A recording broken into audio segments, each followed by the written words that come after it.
पीड़ा से भर जाता है, तब तुम्हारा सोना तुम्हारी पीड़ा दूर कर पाता है? जब कोई तुम्हारा अपमान कर देता है, तुम्हारा हृदय जलने लगता है, अग्नि जल जाती है अंदर, तब क्या तुम्हारा पद तुम्हारा दुख दूर कर सकता है?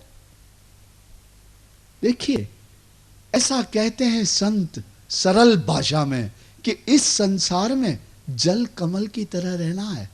यहां रहना भी है इस तरह जैसे यहां नहीं रहते। यहां कैसे रहना है? इस तरह रहना है कि जैसे हम यहां नहीं रहते, ऐसे रहना है। नारद जी कहने लगे, वेद व्यास जी, इस तरह उन संतों का दिया हुआ मंत्रोपदेश, उनके द्वारा सुनी हुई कथा मेरे भीतर एक प्रकार का रस बन गई। धीरे धीरे धीरे धीरे मेरा मन प्रभु में लगने लगा।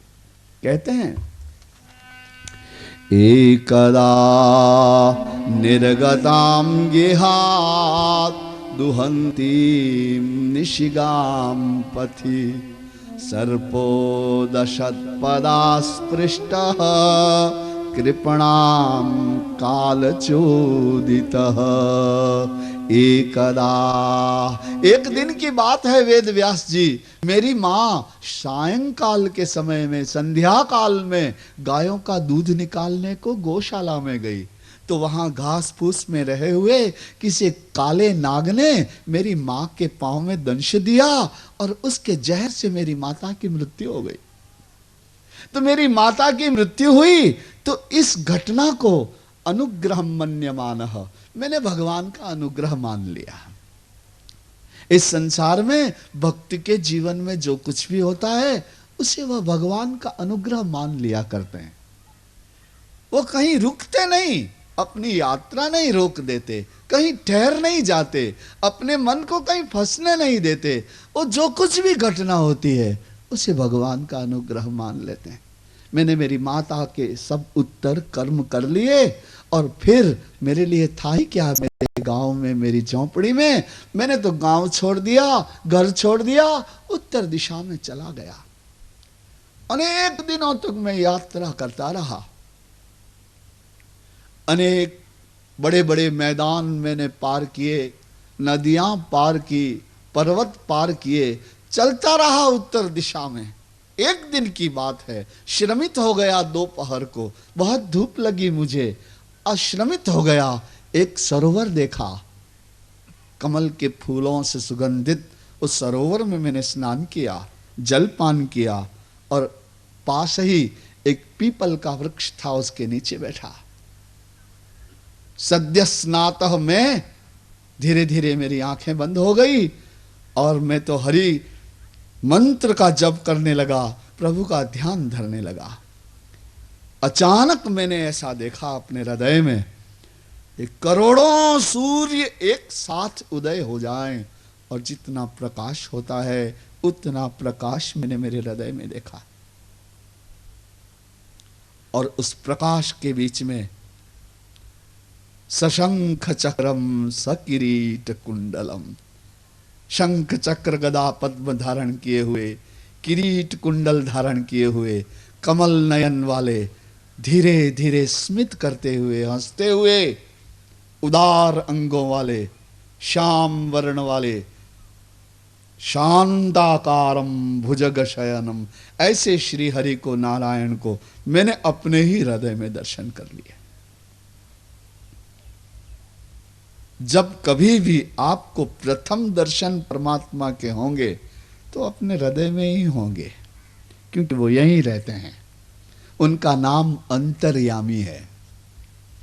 ईश्वर सर्वभूतानाम हृद्देशेर्जुन तिष्ठति भ्रामयन् सर्वभूतानि मंत्रारूढ़ानि मायया। ईश्वर सबके हृदय में रहता है। प्रथम भगवत दर्शन व्यक्ति को जब भी होगा उसके हृदय में भी होगा, हृदय में ही होगा। क्षण मात्र के लिए मेरे हृदय में भगवान के दर्शन हुए, दूसरे ही क्षण हृदय में प्रकट परमात्मा का विग्रह अंतर ध्यान हो गया, फिर से अंधेरा हो गया। मैंने आंखें खोली, मैं रोने लगा, पुकारने लगा, आकाशवाणी हुई, ए बालक, तेरा अतिशय प्रेम देख करके मैंने अपना दर्शन तुझे हृदय में कुछ क्षणों के लिए दिया, लेकिन अभी नहीं, तू मुझे प्राप्त कर सकेगा। कुछ कल्पों के बाद जब ब्रह्मा के उत्संग से तेरा जन्म होगा, उन नारद बनेगा, तब तू मुझे प्राप्त कर सकेगा। ऐसी आकाशवाणी हुई। वेद व्यास जी, मैंने दासी के पुत्र ने आकाश से कही गई प्रभु की वाणी को सुना और प्रभु की आज्ञा शिरोधार्य कर ली। फिर मेरे अनेक जन्म हुए, प्रलय हुआ, कल्प आए, और फिर एक कल्प में ब्रह्मा ने, ब्रह्म कल्प में, पद्म कल्प में ब्रह्मा ने मुझे अपनी गोद से उत्पन्न किया, तब मैं यह नारद बना। मैं हरिगुण गाता, मेरे गाने को, मेरे गीतों को सुनने के लिए एक दिन लक्ष्मी नारायण पधार गए। उन्होंने प्रसन्न होकर के मुझे कहा कि अरे कुछ वरदान मांगो, कुछ मांगो। प्रभु के दर्शन कर मेरी आंखों में अश्रुपात हो गया। मैंने तो कुछ नहीं मांगा, लेकिन भगवान ने प्रसन्न होकर के मुझे कहा कि ये वीणा ले लो। ये वीणा प्रभु की दी हुई है मेरे पास। देवदत्ताम इमाम वीणाम स्वर ब्रह्म विभूषिताम मूर्छयित्वा हरिकथाम गायमानं चराम्यहम्। ओ मुझे प्रसन्न होकर के भगवान ने वीणा दी है। यह वीणा स्वर ब्रह्म विभूषिताम, ये ब्रह्म स्वर से विभूषित है, अलंकृत है। इसके तार जब बजते हैं तो ब्रह्म का नाद निकलता है। बस इसी वीणा की मैं मूर्छना किया करता हूं, इसके तारों को छेड़ा करता हूं, ब्रह्म स्वर बजता है, उसके साथ अपने कंठ को एक करके हरि कथा गाता रहता हूं और घूमता रहता हूं। कभी कोई ध्रुव मिलता है तो भगवत मार्ग बताता हूं, कभी कोई प्रहलाद मिलता है तो भगवान मार्ग बताता हूं, हरि कथा गाता हूं संतों के बीच में। यही मेरा काम है। देखो हमारे पास भी एक वीणा है, उसमें ब्रह्म स्वर लगे हुए हैं। यह हमारी देह ही ऐसी वीणा है। इसमें से जो ध्वनि निकलती है वह भगवत सत्ता को प्रदर्शित करती है। तुम्हारे शरीर की चेतना परमात्मा के होने का प्रमाण है। नहीं तो इस जड़ शरीर में यह सब कैसे घट सकता है? अगर कोई शरीर मृत पड़ा हुआ है तो उसकी आंखें देख सकती हैं, उसका मुंह बोल सकता है, उसके अंग उपांग हिल सकते हैं। तो देह के अंदर रहने वाली चेतना भगवान के अस्तित्व का प्रमाण है। आपके भीतर हरि रह रहा है, तो जब तक वह है तब तक ब्रह्म स्वर है। तुम्हारी वाणी कैसे अंदर से प्रकट हो रही है? कहां से बोलते हो? आवाज कहां से निकलती है? इसका प्रोडक्शन, इसका निर्माण कहां होता है? आवाज कहां बनती है? कैसे बनती है? ध्वनि, नाद, तुम उसकी आवाज से जुड़े हुए हो, इसलिए बोल पाते हो। नारद जी ने कहा कि वेद व्यास जी, इस तरह मुझे ये वीणा मिली है, और देखिए मैं दासी का पुत्र था, पराधीन स्त्री का पुत्र, पिताहीन, निर्धन, लेकिन संतों की कृपा से मुझे भक्ति प्राप्त हुई और भक्ति से मुझे भगवान मिले। दासी के पुत्र से मैं भगवान का पार्षद बन गया। अब भगवान मेरे बिना नहीं रहते। जब कभी गीत सुनने होते हैं तो नारद को बुला लेते, मेरे बिना नहीं रहते भगवान। दासी का पुत्र भगवान का प्रिय पात्र बन गया मैं। यह प्रेम से संभव हो सका, भक्ति से संभव हो सका। अतएव वेद व्यास जी, तुम्हारे ग्रंथों में, तुम्हारे कृति में विद्वत्ता है, तुम्हारी कृति में नीति है, तुम्हारी कृति में सत्य है, ज्ञान है, त्याग है, वैराग्य है, नियम है, लेकिन भक्ति थोड़ी कम है। इसलिए तुम किसी ऐसे ग्रंथ की रचना करो जिसमें भूरी भूरी प्रेम भरा हो, जिसकी एक एक पंक्ति में प्रेम हो, क्योंकि प्रेम के बिना कृतकृत्यता नहीं होती, प्रेम के बिना जीवन का स्वाद नहीं मिलता। प्रेम के बिना परमात्मा से कैसे प्रेम किया जाए इसका पता नहीं चलता। तो आप ऐसे शास्त्र की रचना करो, ऐसा आदेश दे करके नैमिषारण्य में सूत जी कहते हैं कि ऐसा कह करके नारद जी जैसे आए थे वैसे ही उठे। वेद व्यास जी ने उनका पूजन कर दिया और वे पुनः आकाश मार्ग में हरिगुण गान गाते गाते दूसरे लोगों में विचरण करने लगे, दूसरे लोक में विचरण करने लगे। सूत जी कहते हैं कि इधर नारद जी के विदा होने के पश्चात वेद व्यास जी ने पुनः सरस्वती नदी में स्नान किया। स्नान करके और फिर भगवान लीलाओं का चिंतन करने लगे। उनको समाधि हो गई। धीरे धीरे धीरे धीरे चिंतन करते करते करते करते भगवत चरित्र का चिंतन करते करते उन्हें भगवत चरित्र दिखाई देने लग गए। क्योंकि चिंतन दृश्य बन जाते हैं और शब्द भी दृश्य बन जाते हैं। तो चिंतन दृश्य में रूपांतरित हो गया। तो चिंतन करते करते व्यास जी दर्शन करने लगे और दर्शन जो जो हुआ उसको लिखने लगे।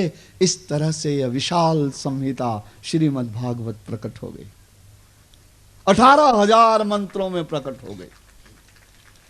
अब इस श्रीमद् भागवत का प्रचार प्रसार कौन करे? कौन कह सकता है इस कथा को? ये कोई कहानी तो है नहीं, ये तो आत्मा का प्रकाश है, ये तो भगवत प्रकाश है। इसको छूना ही बहुत कठिनाई है। ये कोई छोटी मोटी कहानियां थोड़ी है जो हर कोई बैठ के सुना देगा। यहां तो आत्मा के अधीन रहने वाली वाणी होगी तो ही इस कथा को स्पर्श कर पाएगी। क्योंकि यहां तो हरि सर्वत्र गीयते, यहां तो एक एक शब्द, एक एक अक्षर, एक एक मात्रा, एक एक छंद में हरि नृत्य करते हैं। हरि का वर्णन करने के लिए वाणी साधारण तो होनी काम आएगी नहीं। इसलिए आत्मा के अधीन रहने वाली, सत्य से और प्रेम से धोई हुई वाणी, ऐसी वाणी चाहिए।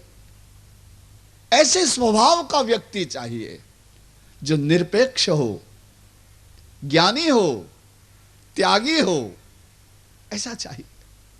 सरल हो, नम्र हो, भक्त हो, ऐसा व्यक्ति कौन मिलेगा? आज वेद व्यास को अपने ही पुत्र की याद आ गई कि ऐसा तो मेरा पुत्र है, सुखदेव मुनि ऐसा है। फिर क्या करें? उन्हें बुलाएं कैसे? क्योंकि वो तो जन्म लेते ही चले गए थे। तो यहां अन्य ग्रंथों में पढ़ने में आया कि ऐसी चिंता करते करते व्यास जी ने क्या किया कि अपने 2 शिष्यों को श्रीमद् भागवत के 2 मंत्र कंठ करवा दिए। जो निराकार के उपासक हैं उन सुखदेव जी को सुनाने के लिए व्यास जी ने अपने 2 शिष्यों को भगवान के सगुण साकार विग्रह के मंत्र याद करवा दिए और कहा कि जाओ, जहां कहीं भी सुखदेव के दर्शन हो जाएं, वहां ये मंत्र गा देना। इन मंत्रों को सुनकर अगर आएगा तो आ जाएगा और मेरा उद्देश्य पूर्ण हो जाएगा, श्रीमद् भागवत के प्रचार प्रसार का कार्य हो जाएगा।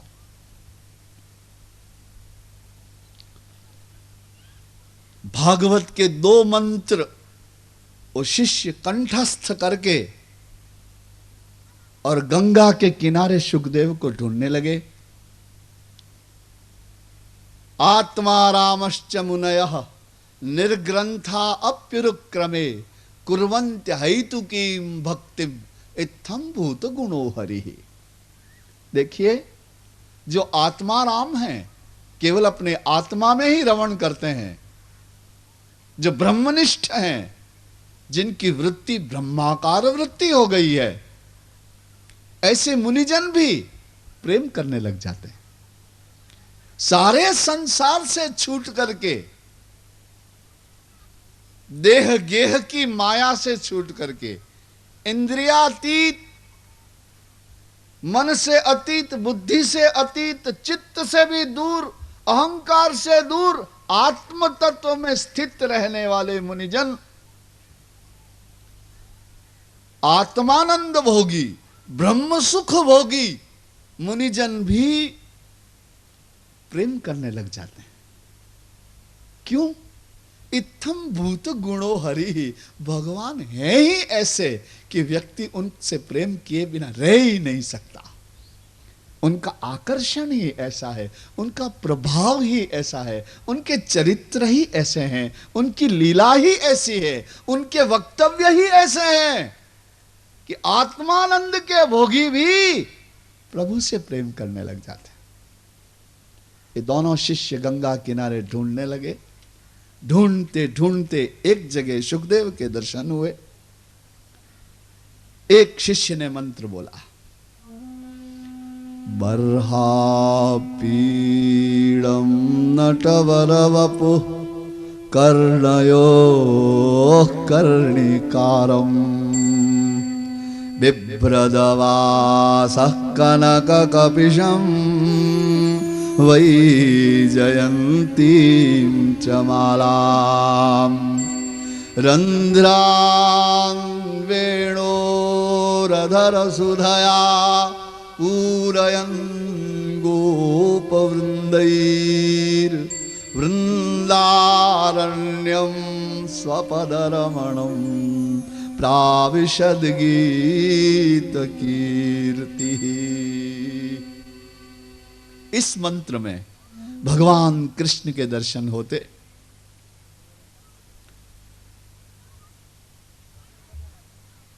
दर्शन करिए।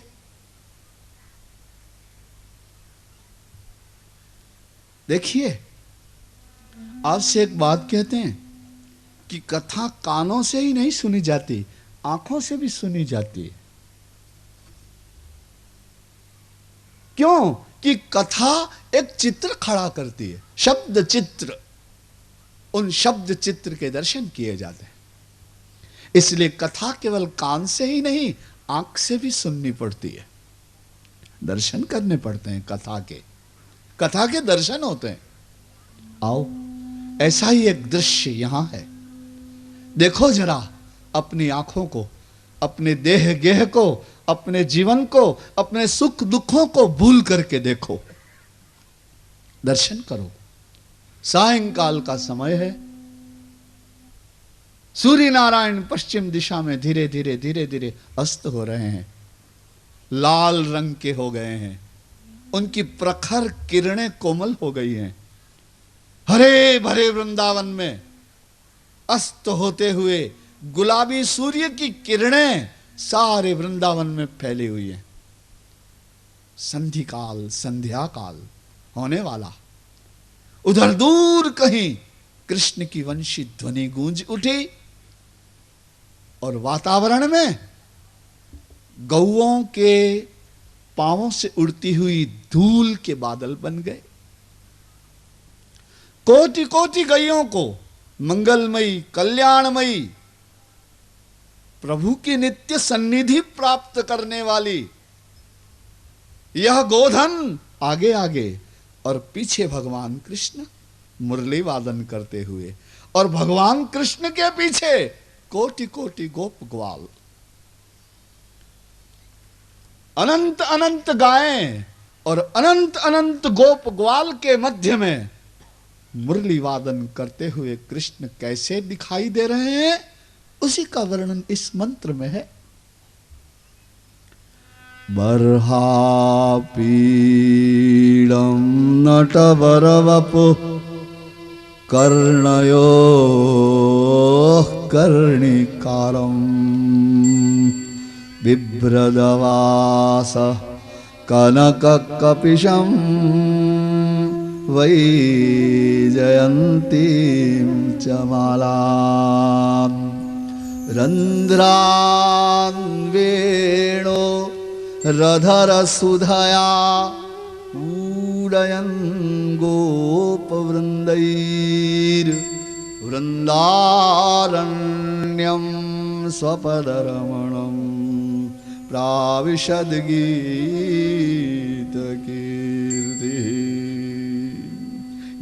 गीतकीर्ति प्राविशत्। जिनकी मुरली के गीत की जय जयकार कर रहे गोप ग्वाल ऐसे कृष्ण। बरहा पीड़म, मोर मुकुट पहन रखा। नटवर वपु, बड़े न तो एकदम बच्चे हैं न एकदम लंबे हैं, छोटे से नटवर वपु। कर्णयो कर्णिकारम, कानों में फूल धारण कर रखे हैं। सखाओं ने फूल पहना दिए। जब गायें चर रही थी तो दोपहर को ग्वाल बाल सुंदर सुंदर पुष्प ला करके कृष्ण का श्रृंगार कर रहे थे। आज कृष्ण का श्रृंगार पीले फूलों से, कान में फूल पहना रखे, वैजयंती माला धारण कर रखी है। बिभ्रदवास कनक कपिशम, जैसे बिजली चमकती है ऐसा चमकीला पीतांबर पहन रखा है। अपने कंठ को थोड़ा ऐसा एक तरफ झुका रखा है। आंखें आधी बंद हैं, कमल जैसी आंखें आधी बंद हैं आधी खुली हुई हैं। और उस मुरली में अपने हृदय और अधर का अमृत भर रहे हैं। और वह ध्वनि सारे वातावरण को ब्रह्ममय, प्रेममय, ज्ञानमय बना रही है। उस वंशी ध्वनि को सुन करके गोप ग्वाल बलिहारी जय हो, बलिहारी आह जय कृष्ण, जय जय श्री कृष्ण वासुदेव, ऐसा बोल रहे हैं। जय जय कर रहे हैं, अभिनंदन कर रहे हैं वंशी से निकलते हुए गीत का। ऐसे भगवान कृष्ण वृंदावन में सायंकाल पधार रहे हैं। ये मंत्र बोला एक शिष्य ने। ब्रह्मानंद का भोगी हृदय खींचा जीवन में पहली बार। क्या निराकार ब्रह्म जब सगुण साकार होता है तो इतना सुंदर, इतना दर्शनीय, इतना आंखों को सुख देने वाला होता है। पहला प्रश्न सुखदेव के हृदय में उत्पन्न हुआ। इस अनुसंधान में लगे ही थे, तब तक दूसरा शिष्य बोला, अहो अहो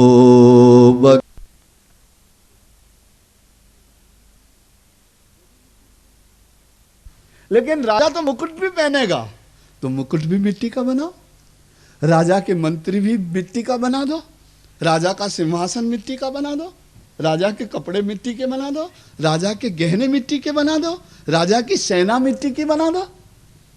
सबके नाम कहोगे कि ये राजा है, ये रानी है, ये मुकुट है, ये गहने हैं, ये वस्त्र हैं, ये मंत्री है, ये महल है, ऐसा कहोगे। लेकिन देखो उसमें अनुगत तत्व तो मिट्टी ही है ना। महल किसका बना हुआ है? मिट्टी का। राजा किसका बना हुआ? मिट्टी का। गहने किसके बने हुए हैं? मिट्टी के। वस्त्र मिट्टी के, रानी मिट्टी की। उसमें एक अनुगत तत्व है, उसका नाम मिट्टी है। उसी तरह यह सारा संसार उस परमात्मा का रूपांतरण है। तुम कैसे बने हुए हो? परमात्मा से। धरती कैसे बनी हुई है? परमात्मा से। सूर्य कैसे बना हुआ है? परमात्मा से। वृक्ष कैसे बने हुए हैं? परमात्मा से। उनके नाम रूप अलग हैं। वो मिट्टी का राजा रानी नाम अलग है, मंत्री, सिंहासन, वस्त्र, आभूषण, लेकिन अनुगत तत्व तो एक ही है। उसी तरह यह सारा संसार हरि ने अपने द्वारा रचा है, उसको किसी ने नहीं रचा, इसलिए वह स्वराट है। केवल मंदिर में जाकर के और तुलसी चढ़ाना, कुमकुम चढ़ाना, दर्शन करना, यही आपका धार्मिक कर्तव्य पूरा नहीं हो जाता। परमात्मा को इस तरह चिंतन में लाना होगा, मनन में लाना होगा, विचारों में लाना होगा, अनुभव में लाना होगा, तब तो प्रेम करोगे। कैसे प्रेम करोगे? भगवान से क्यों प्रेम नहीं हो पाता?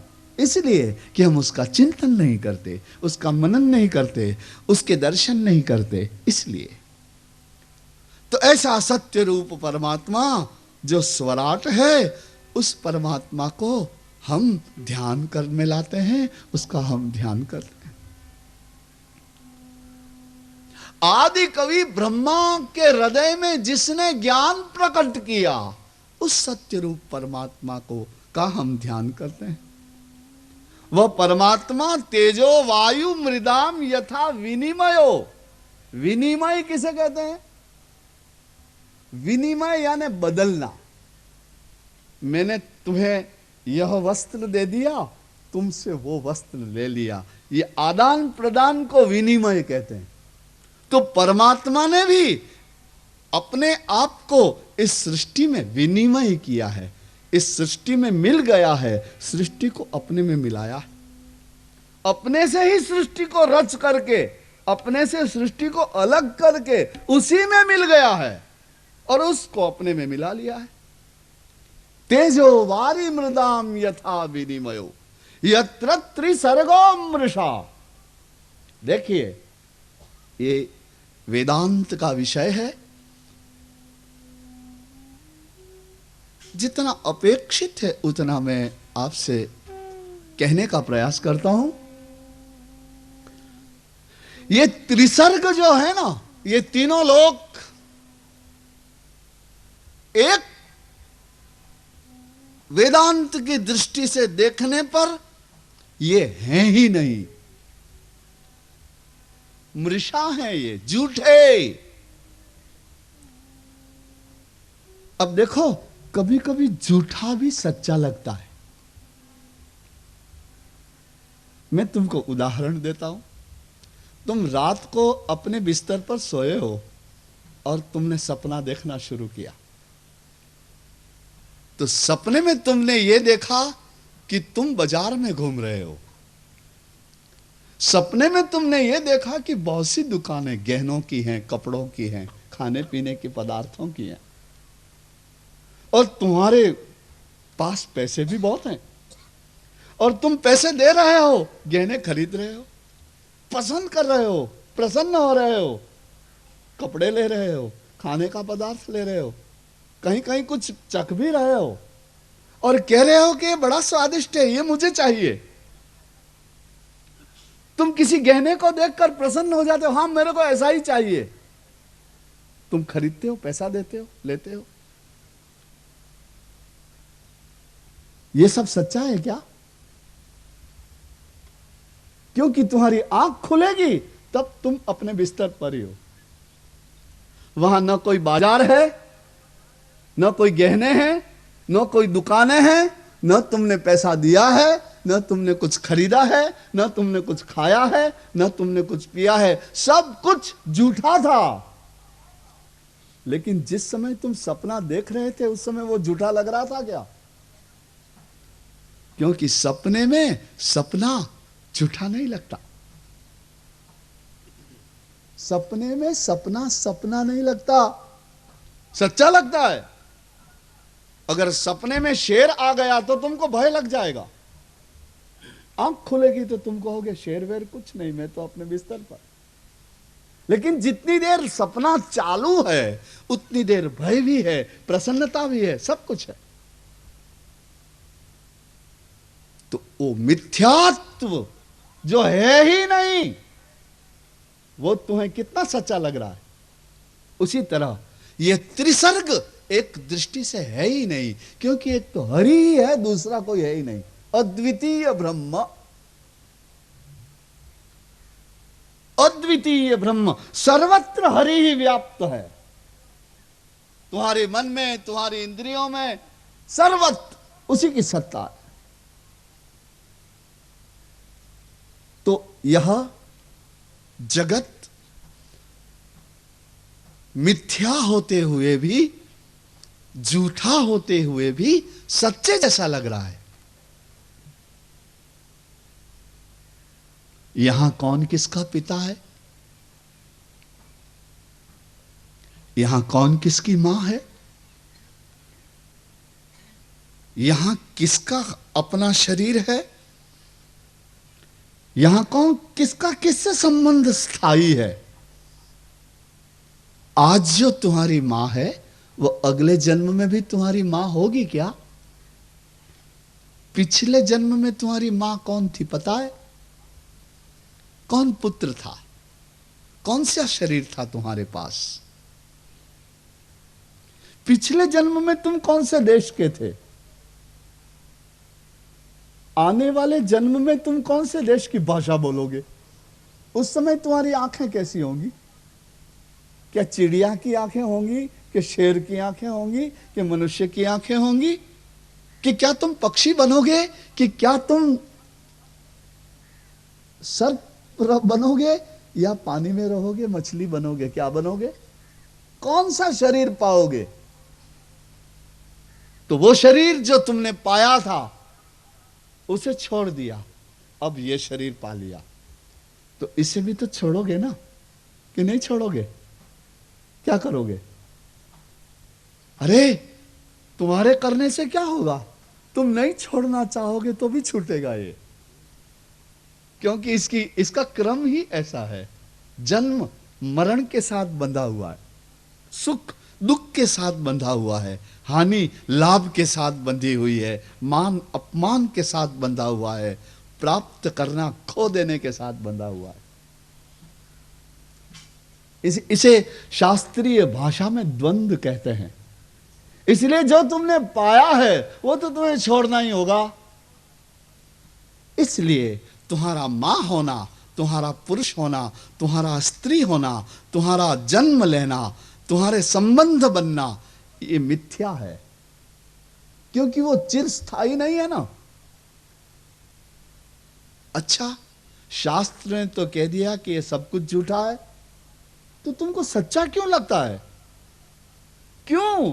कि इस झूठे का कारण, इस झूठ को बनाने वाला वो सच्चा इसी में रहता है। इसलिए क्योंकि तुम्हारा सारा नाशवान अस्तित्व का आधार वह शाश्वत आत्म तत्व है। इसलिए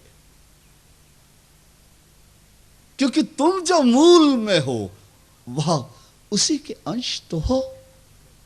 तुम हो क्या?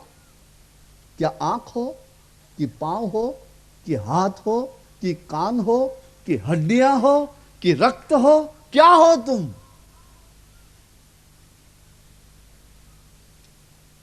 क्या है तुम्हारा यह पिंड बना हुआ 5 हाथ का ये शरीर? क्या है ये?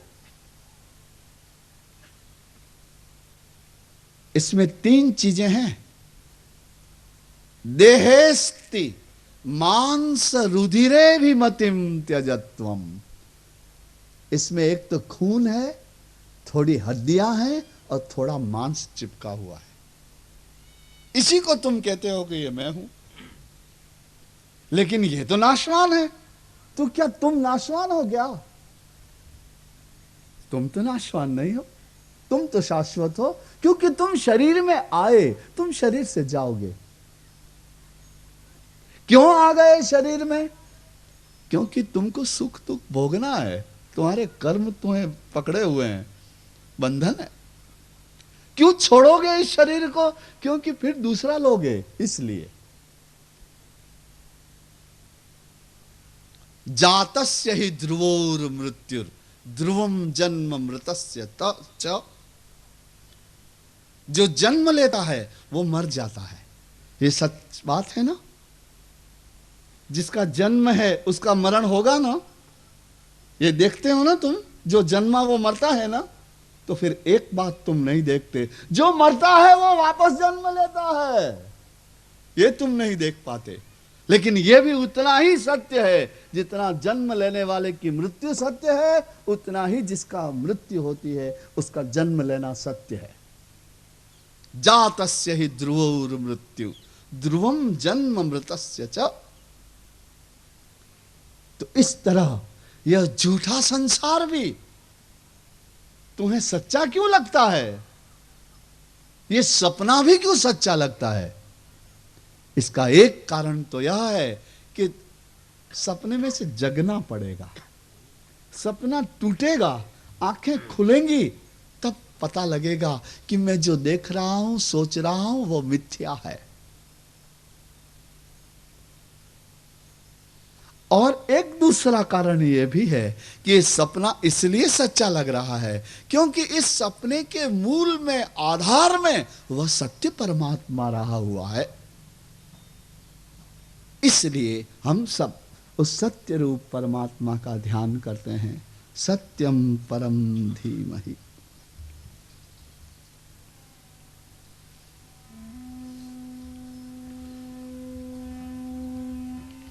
धर्मः प्रोज्झित कैतवोऽत्र परमो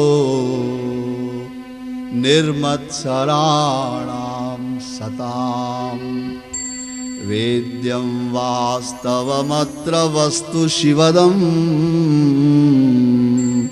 तापत्रयोन्मूलनम्।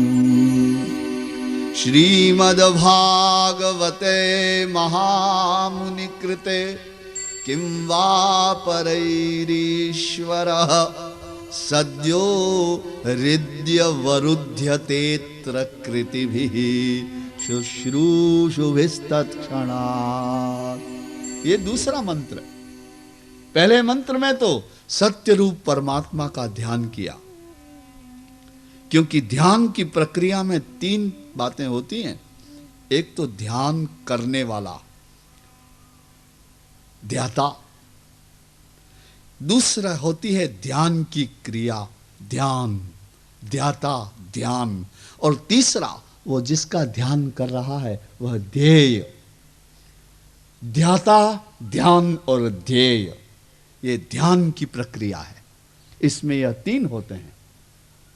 एक तो जो ध्यान करने बैठा है वह, और एक वह क्रिया जिसे ध्यान कहा जाता है, और तीसरा जिसका ध्यान किया जा रहा है। होता क्या है कि ध्यान की क्रिया के द्वारा ध्यान करने वाला उस ध्येय के साथ एक हो जाता है। तुम्हारा पुत्र 2 वर्षों से कहीं बाहर चला गया पढ़ने को, परदेश में चला गया, खो गया या मर गया, तो फिर तुम उसका ध्यान करते हो। तो ध्यान करते करते तुम्हारा हृदय अपने पुत्र के साथ एक हो जाता है। तुम और पुत्र एक हो जाते हो। यह ध्यान का परिणाम है। ध्यान करने वाले को जिसका ध्यान किया जा रहा है उसके साथ एक बना देता है, अविच्छिन्न बना देता है, तद्रूप कर देता है। ध्यान क्या करता है? तद्रूप। जिसका तुम ध्यान कर रहे हो वो ध्यान करते करते तुम मिट जाते हो, और जिसका ध्यान कर रहे हो वह हो जाते हो। यह ध्यान की प्रक्रिया है। इसलिए अगर तुम भी हरि का ध्यान करोगे तो तुम हरि जैसे ही हो जाओगे। लोग कहते हैं ना कि वह संत तो भगवान जैसा है। कैसे? क्यों? क्योंकि वह भगवान का ध्यान करता है, इसलिए भगवान जैसा हो जाता है। राधा का ध्यान करते करते कृष्ण राधा हो गए, और कृष्ण का ध्यान करते करते राधा कृष्ण हो गए। जो तुम राधा कृष्ण देखते हो ना चित्रों में, मूर्तियों में, राधा कृष्ण युगल स्वरूप के दर्शन करते हो ना, ये तो त्रिविक्रम है। त्रिविक्रम तो वो अवतार है ना, वामन अवतार। उन्होंने तीनों लोकों को अतिक्रमण कर लिया था।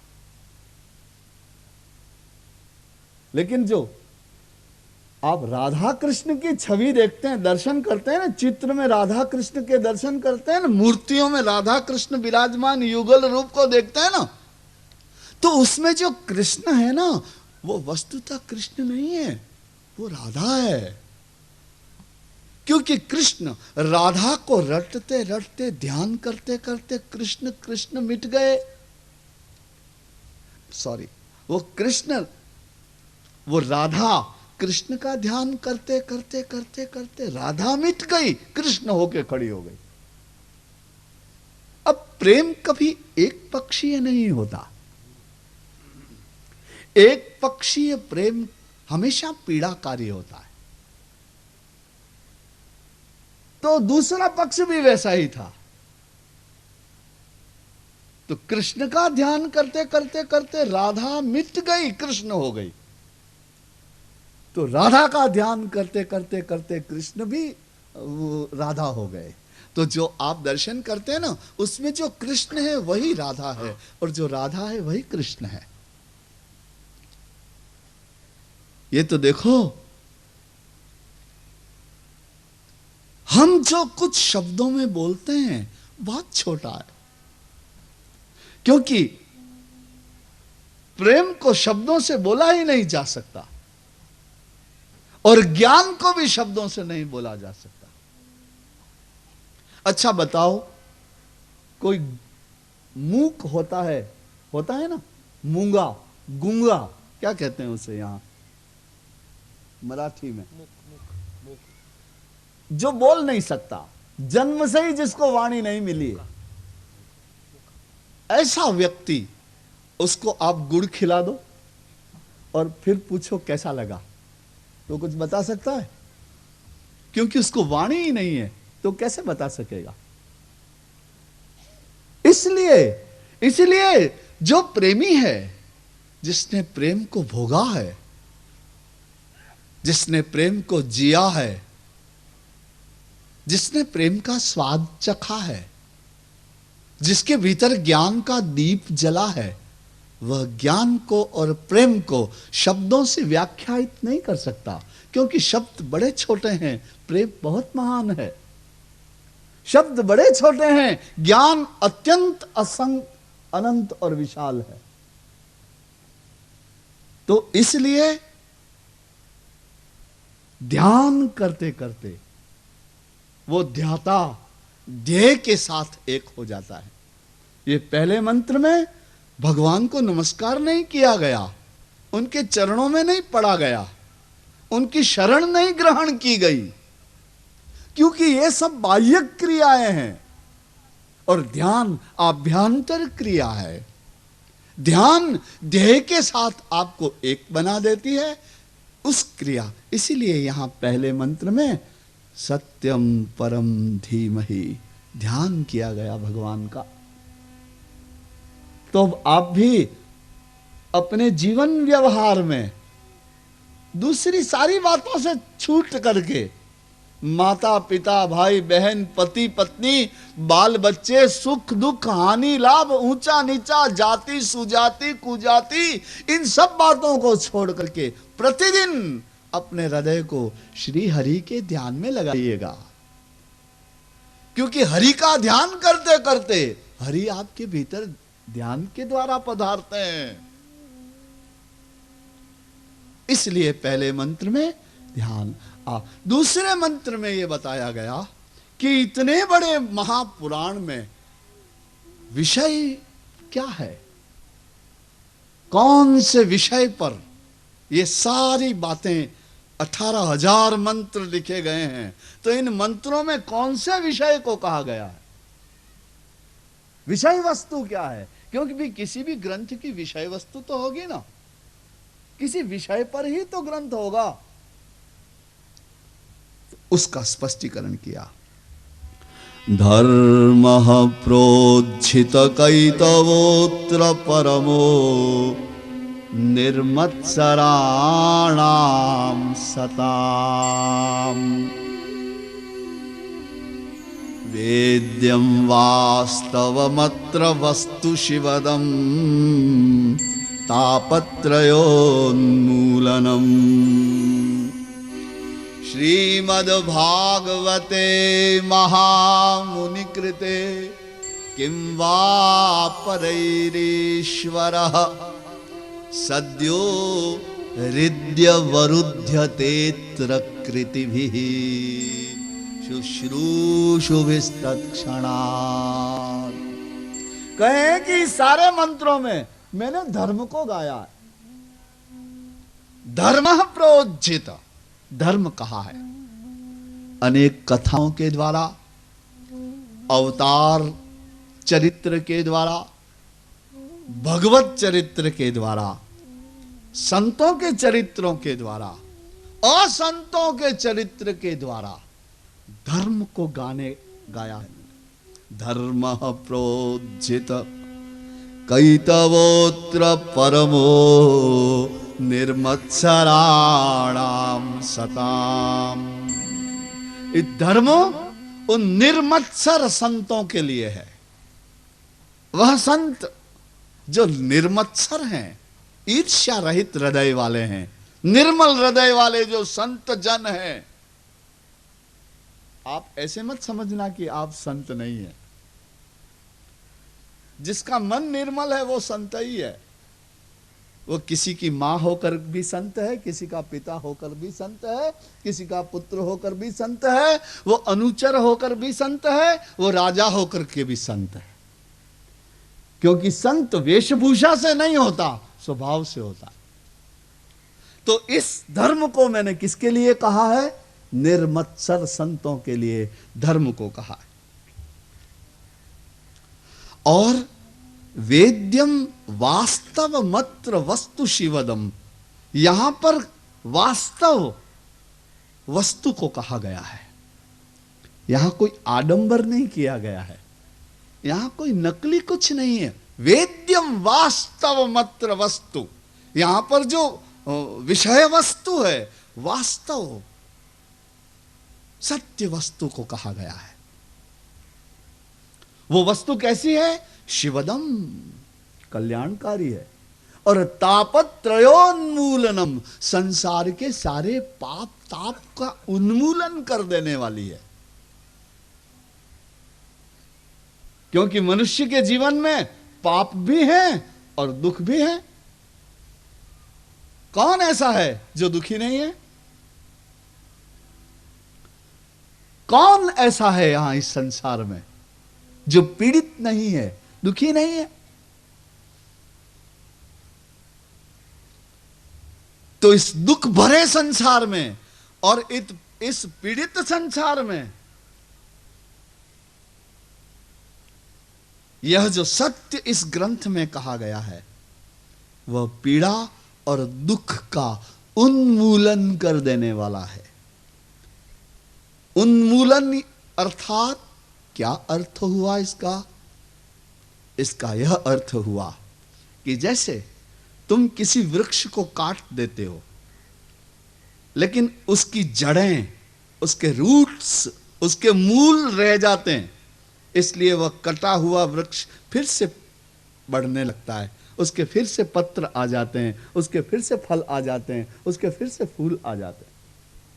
क्योंकि वो ऊपर से कट गया लेकिन अभी अंदर तो जीवित ही है, इसलिए उसकी अभिवृद्धि होने लग जाती है। तो यह जो सत्य इस ग्रंथ में कहा गया है, इसे सुनकर के आपके पाप ताप जो हैं उनका उन्मूलन हो जाएगा। वो अंदर भी नहीं रह जाएंगे, उसकी जड़ें समूल निकल जाएगा वहां। इसलिए पुनः उसके उत्पन्न होने का कोई प्रश्न ही नहीं रह जाएगा। तापत्रयोन्मूलनम, दैहिक दैविक और भौतिक दुखों और पीड़ाओं का उन्मूलन कर देने वाला धर्म इस ग्रंथ में मैंने कहा है।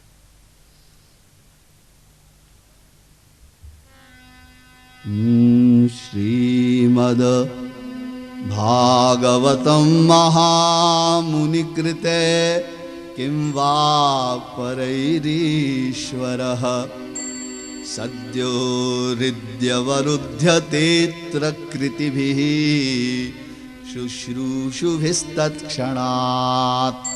जिस धर्म का मैंने वर्णन किया है इस 18,000 मंत्रों में, महामुनि वेदव्यास ने जो ये धर्म गाया इस महापुराण में, उसको सुनते ही शुश्रूषु भी, सुनने वालों के कान से जो सुनेंगे इस धर्म को, उनके हृदय में सद्यो हृदय वरुध्यतेत्र कृतिभिः, भगवान उनके हृदय में पधार जाएंगे और फिर अवरुद्ध हो जाएंगे, बाहर नहीं आ सकते। इस धर्म को जो सुनेगा, इस धर्म के श्रवण से परमात्मा उन सुनने वालों के हृदय में पधार जाएंगे और हृदय में आने के बाद भगवान के वापस बाहर जाने का कोई रास्ता नहीं होगा, कैद हो जाएंगे, अंदर ही रह जाएंगे, अवरुद्ध हो जाएंगे। परमात्मा को तुम्हारे हृदय में ला करके हमेशा के लिए चिरस्थायी बना देने वाला धर्म इस श्रीमद् भागवत में गाया गया। बोलिए एक बार प्रेम से, बाल कृष्ण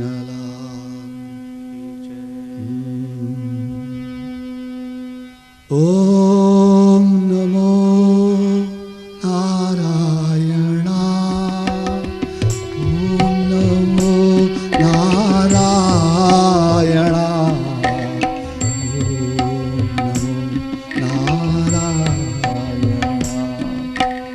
ओम नमो नारायणा, ओम नमो नारायणा,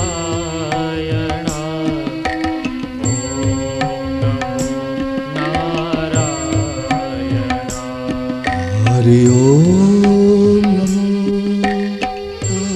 नारायणा, ओम नमो नारायणा,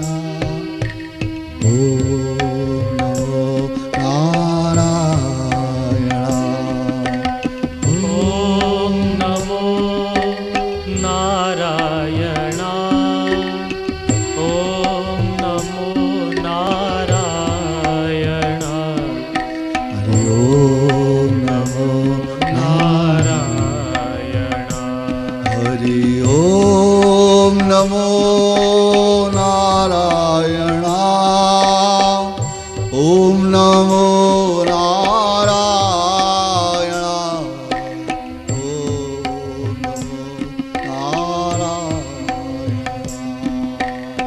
ओम नमो नारायणा, ओम नमो नारायणा, हरि ओम नमो नारायणा, हरि ओम नमो नारायणा, हरि ओम नमो नारायणा, हरि ओम नमो नारायणा, हरि ओम नमो नारायणा, हरि ओम नमो नारायणा, ओम नमो